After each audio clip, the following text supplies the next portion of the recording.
Hello बच्चे, हम लोग विज्ञान के विषय में पिछले पाठ में पिछले दिन मानव का पाचन तंत्र का नामांकित चित्र बनाए थे और मुंह में उपस्थित दांत, जीभ और लार ग्रंथियां के बारे में पढ़े थे। आज हम लोग इसके आगे भोजन कैसे पचता है मानव की पाचन तंत्र में, इसके बारे में जानेंगे। थोड़ा सा याद करो, पिछले पाठ में कोई भी जीवों का पोषण के बारे में बताया गया था, जिसमें कि 5 भाग था। सबसे पहले आता है अंतर्ग्रहण। इसमें विभिन्न तरह का जीव तथा सूक्ष्म जीव का अंतर्ग्रहण के बारे में बताया गया था। जैसे मनुष्य या हम लोग मुख से भोजन ग्रहण करते हैं, तो इस प्रक्रम को अंतर्ग्रहण कहते हैं। भोजन जब मुंह में आता है तो मुंह में उपस्थित जो दांत, उसी दांत से ये छोटे छोटे टुकड़े में काट तथा चबा दिया जाता है। और तुम लोग को मालूम है कि 3 जोड़ी लार ग्रंथियां हैं, तो ये 3 जोड़ी लार ग्रंथियां से निकलता है लार। ये जो लार निकलती है, ये छोटा छोटा पीस या चबा हुआ भोजन के साथ मिलके उसको मुलायम और गीला बना देता है। और ये जो लार है, ये लार में एक तरह का एंजाइम है जिसका नाम है एमाइलेज। नाम याद रखोगे, लार में उपस्थित एंजाइम एमाइलेज। ये एमाइलेज क्या करता है ना, तुम भोजन के रूप में जो कार्बोहाइड्रेट लिए, उस कार्बोहाइड्रेट को सरल बनाता है, मतलब पचाना स्टार्ट हो जाता है मुंह में। याद रखोगे, मानव का भोजन का पाचन मुंह में पचना शुरू कर देता है। तो दांत द्वारा छोटे छोटे पीस में काटा और चबाया गया भोजन के साथ लार मिलके वो मुलायम और गीला जब हो जाता है, तो जीभ के मदद से उसको निगल दिया जाता है और भोजन आ जाता है ग्रसनली में। ग्रसनली, ग्रसनी और ग्रसिका मिलके ग्रसनली बोला गया, मतलब भोजन यहाँ आ गया। जब भोजन ग्रसनली में आते हैं, यहाँ लेकिन भोजन का पाचन नहीं होता है। यहाँ ग्रसनली का जो दीवार है, भित्ति है, वो थोड़ा संकुचित होता है और इस संकुचन के कारण ही भोजन धीरे धीरे नीचे सरकता जाता है। अभी थोड़ा सा पचा हुआ भोजन आ गया आमाशय में। ये जो आमाशय में आया, आमाशय यू शेप का एक थैला जैसा संरचना है, थोड़ा मोटी दीवार वाला। ये आमाशय में जब भोजन आता है तो आमाशय की भित्ति से एक रस निकलता है जिसका नाम है जठर रस। कहाँ से निकलता है याद रखोगे, आमाशय से। आमाशय की भित्ति से निकलता है जठर रस। इस जठर रस में क्या होते हैं ना, हाइड्रोक्लोरिक अम्ल।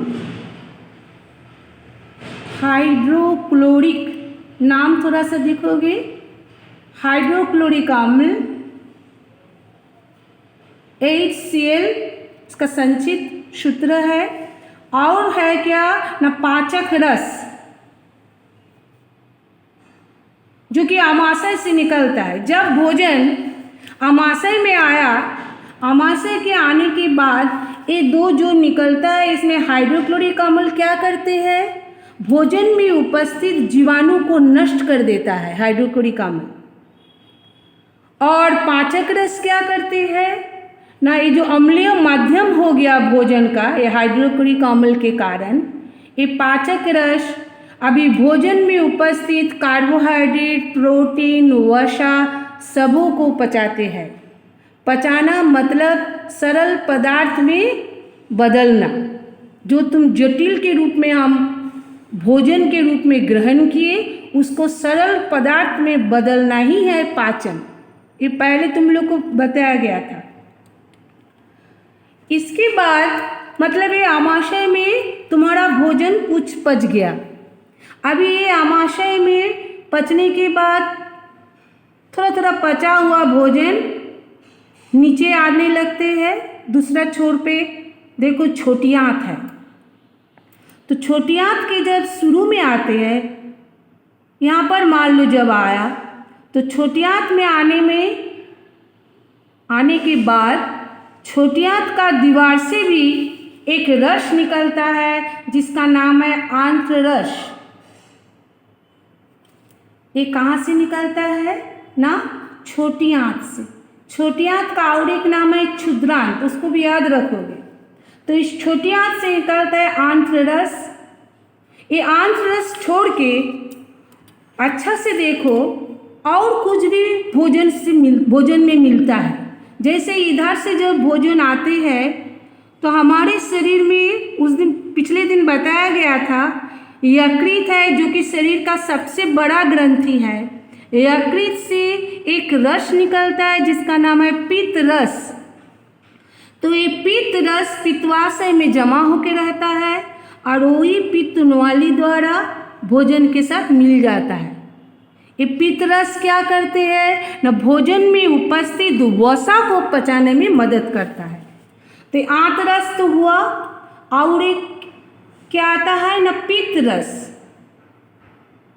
पित्त रस भोजन का कौन भाग पर ज़्यादा काम करता है न? वसा। वसा को पचाने में पित्त रस मदद करता है। और अच्छे से देखो, ठीक आमाशय के नीचे एक संरचना है जिसका नाम है अग्नाशय, पीले रंग की।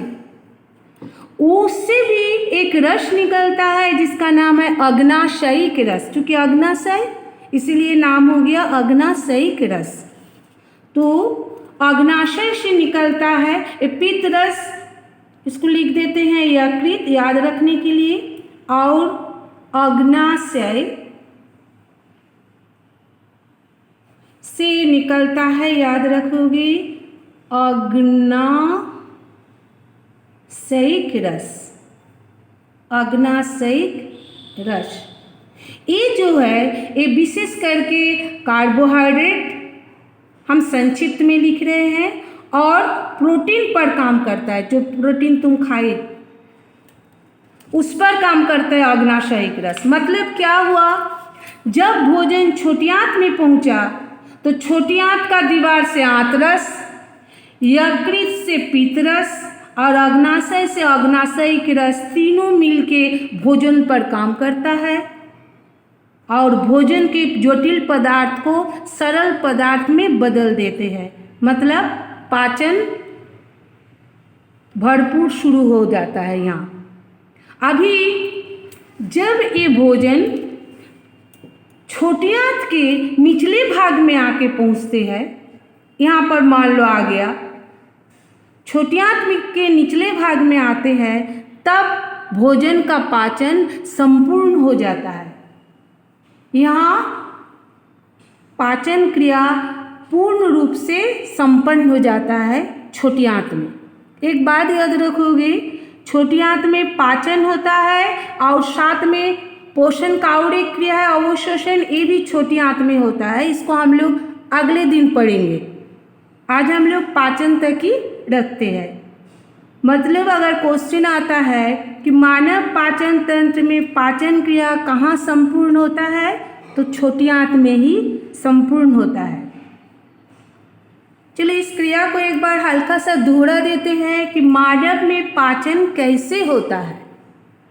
पाचन मतलब तुम भोजन के रूप में जो भी जटिल पदार्थ लिए, वो कार्बोहाइड्रेट हो, प्रोटीन हो या वसा हो, उसको सरल रूप में बदलना ही पाचन है, जो कि पाचन तंत्र द्वारा संपन्न होता है। जो कि मुख से स्टार्ट होता है और छोटी आंत में संपन्न हो जाता है। याद रखोगे, मुख से जो दांत द्वारा काटा और चबा हुआ भोजन लार में उपस्थित एमाइलेज द्वारा थोड़ा सा पाचित होकर मुलायम और गीला बनकर जीभ द्वारा निकाल दिया जाता है, जो कि ग्रासनाली में आके पहुंचता है। ग्रासनाली में पाचन क्रिया नहीं होता है, संकुचन के क्रम में वो आता है आमाशय में। आमाशय की दीवार से निकलता है जठर रस, जो कि जिसमें उपस्थित HCl अम्ल जीवाणु को नष्ट करता है और पाचक रस भोजन के सभी अवयव को पचाते हैं। इसके बाद आमाशय से आता है आंत में, आंत से निकलता है आंतरस, यकृत से आता है पित्तरस, अग्नाशय से आता है अग्नाशयिक रस। तीनों मिलके यहाँ पर छोटी आंत में पाचन क्रिया एकदम संपूर्ण रूप से समाप्त हो जाता है। एक बात अच्छा से याद रखोगे, ये जो पाचन क्रिया संपूर्ण होता है मतलब तुम जो कार्बोहाइड्रेट खाए हो या कार्बोहाइड्रेट लिए हो, वो कार्बोहाइड्रेट पचने के बाद बन जाता है ग्लूकोज, जिसको सरल शर्करा बोला जाता है। बहुत ही सुपाच्य है, माने पच के ये बनता है। तुम भोजन में जो वसा के रूप में लिए वो बन जाता है वसा अम्ल और ग्लिसरल, वसा अम्ल एवं ग्लिसरल। इस सब को थोड़ा सा याद रखना है। और तुम जो प्रोटीन के रूप में दाल अंडा या जो भी कुछ खाए हो वो बन जाता है एमिनो अम्ल। एमिनो अम्ल छोटे छोटे क्वेश्चन के लिए आता है कि कार्बोहाइड्रेट वसा प्रोटीन पचने के बाद क्या क्या बनता है, इसके लिए इसको अच्छा से तुम लोगों को याद करना है।